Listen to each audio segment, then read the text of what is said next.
Quand on parle de communication, on pense souvent aux mots. Mais la communication, c'est bien plus que des mots. C'est aussi la façon dont on les dit, l'intention qu'on y met et l'émotion qu'on transmet. Au téléphone, tout cela prend une importance particulière, car l'autre personne ne peut ni voir votre visage, ni lire votre langage corporel. Mais au téléphone, votre voix est votre seul outil. C'est elle qui porte votre message, qui traduit votre humeur et qui permet à votre interlocuteur de ressentir ce que vous voulez vraiment dire. Votre voix devient alors le fil conducteur de la conversation. C'est le pont qui vous relie à l'autre personne. Même à distance, votre voix peut créer une connexion forte, transmettre de la chaleur, de la confiance, ou au contraire, de la distance et de la froideur. La communication vocale, c'est comment on utilise sa voix pour partager des idées, des sentiments et des informations. C'est un art subtil. Il s'agit de choisir les bons mots, mais aussi de les dire avec le bon ton, au bon moment. Au téléphone, ça veut tout dire. Un simple sourire, même invisible, peut s'entendre dans votre voix. Votre énergie, votre enthousiasme ou votre calme, tout passe par le son. Votre ton, votre rythme, votre clarté, tout compte.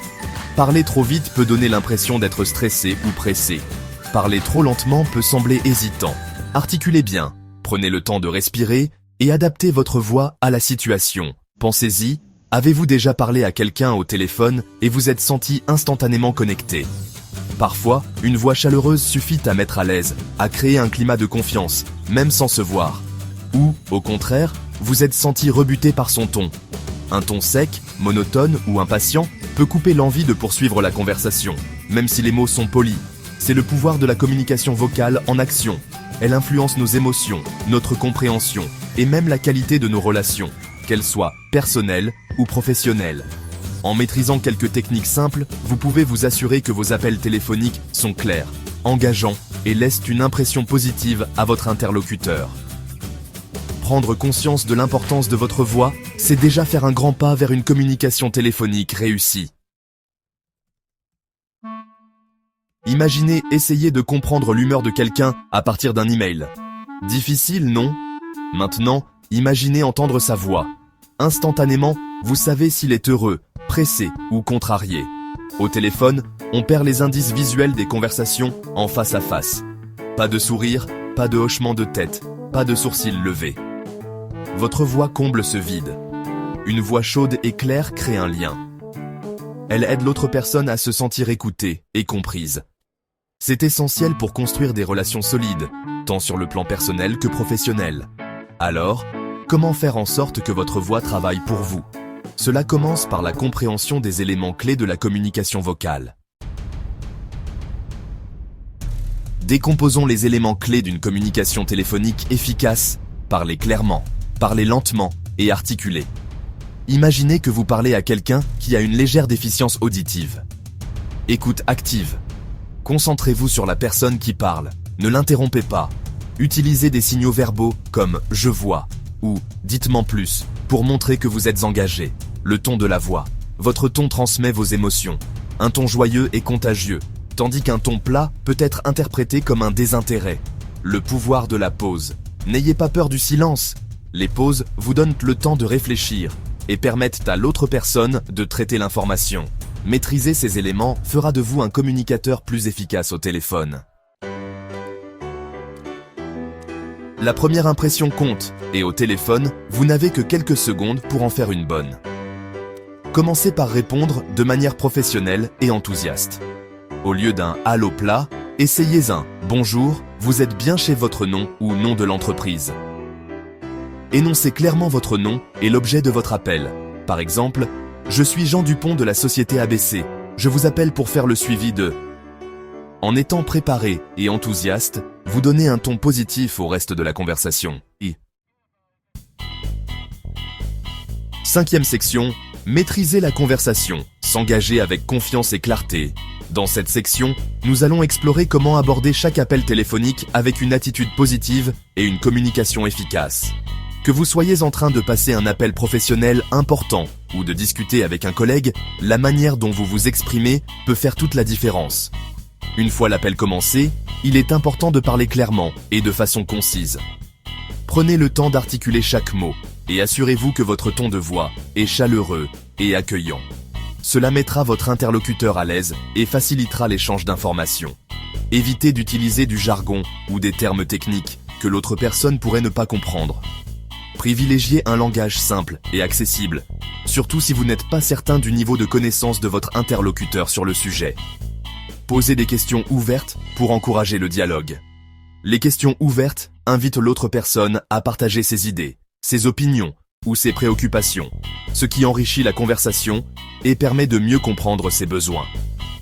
Par exemple, au lieu de demander « Avez-vous reçu le rapport ?», vous pourriez dire « Qu'en pensez-vous du rapport ?» Cette approche montre que vous valorisez l'avis de votre interlocuteur et que vous souhaitez instaurer un véritable échange. Intéressez-vous sincèrement aux réponses de votre interlocuteur. Écoutez activement, sans interrompre, et montrez que vous prenez en compte ce qu'il dit. Cela renforce la confiance et encourage une communication ouverte. S'il partage quelque chose d'intéressant, assurez-vous de le reconnaître. Un simple mot d'encouragement ou une remarque positive peut motiver votre interlocuteur à continuer à s'exprimer librement.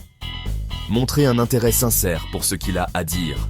Posez des questions complémentaires ou reformulez ses propos pour montrer que vous suivez la conversation et que vous accordez de l'importance à ses idées. N'oubliez pas qu'un appel téléphonique est une rue à double sens. Il ne s'agit pas seulement de transmettre des informations, mais aussi d'écouter, de comprendre et de répondre de manière appropriée. En étant un participant actif et engagé, vous garantissez une conversation plus productive et plus agréable. Adoptez une attitude ouverte, soyez attentif aux signaux verbaux et non verbaux, et n'hésitez pas à clarifier ou à résumer les points importants pour éviter tout malentendu. Ainsi, chaque appel devient une opportunité de renforcer vos relations professionnelles et d'atteindre vos objectifs avec assurance. Votre ton de voix peut vraiment faire ou défaire un appel téléphonique. Ce n'est pas seulement ce que vous dites qui compte, mais aussi la manière dont vous le dites. La voix transmet des indices subtils sur votre humeur, votre niveau d'engagement et même votre confiance en vous. Lorsque vous parlez au téléphone, votre interlocuteur ne peut pas voir votre visage ou votre langage corporel. Alors, votre voix devient votre principal outil de communication. Elle transmet vos émotions et influence la façon dont votre message est reçu. Un ton chaleureux et ouvert peut mettre votre interlocuteur à l'aise, tandis qu'un ton froid ou monotone peut créer de la distance. Pensez à la façon dont vous ressentez les appels, où la personne semble vraiment attentive et investie, cela change tout. Un sourire peut littéralement s'entendre au téléphone. Même si la personne ne vous voit pas, elle perçoit votre sourire à travers votre voix. Cela rend la conversation plus agréable et crée une connexion positive. Essayez de sourire en parlant. Cela éclaire votre ton et vous rend plus accessible. Prendre l'habitude de sourire, même lors de discussions sérieuses, peut aider à désamorcer les tensions et à montrer votre ouverture d'esprit. Soyez attentif à votre intonation. Variez votre voix, accentuez certains mots et moduler votre rythme permet de garder l'attention de votre interlocuteur. Une voix monotone peut rapidement devenir lassante, alors qu'une voix dynamique capte l'intérêt. Parler trop aigu peut sembler un peu strident, tandis que parler trop bas peut être difficile à entendre. Trouvez un équilibre confortable, ni trop fort ni trop faible, pour que votre message soit clair et agréable à écouter. Visez un ton naturel et conversationnel. Imaginez que vous parlez à un ami ou à un collègue de confiance. Cela aide à rendre la conversation plus fluide et authentique, et encourage l'autre personne à s'ouvrir à son tour. Si vous devez aborder un sujet délicat, faites preuve d'empathie dans votre ton. Parlez doucement, prenez le temps d'écouter, et montrez que vous comprenez les émotions de votre interlocuteur. L'empathie s'entend dans la voix, même à distance. Faites savoir à l'autre personne que vous comprenez son point de vue. Utilisez des phrases comme « je comprends » ou « je vois ce que vous voulez dire » pour renforcer ce sentiment d'écoute et de respect. N'oubliez pas que votre voix est un outil puissant. Elle peut inspirer confiance, apaiser des tensions ou motiver votre interlocuteur. Prenez le temps de respirer, de poser votre voix et d'adapter votre ton à chaque situation. Utilisez-la pour transmettre chaleur, empathie et professionnalisme dans toutes vos conversations téléphoniques. En maîtrisant votre voix, vous améliorez non seulement la qualité de vos échanges, mais aussi l'impact de vos messages au quotidien. Le silence peut être gênant dans les conversations en face à face, mais au téléphone, c'est en fait un outil précieux. Faire une pause après avoir posé une question donne à l'autre personne le temps de réfléchir et de répondre de manière réfléchie. Une pause bien placée peut également mettre l'accent sur un point important. Essayez de faire une pause après avoir transmis des informations clés pour les laisser s'imprégner. N'ayez pas peur de quelques secondes de silence. Utilisez-les stratégiquement pour créer une conversation plus engageante et percutante.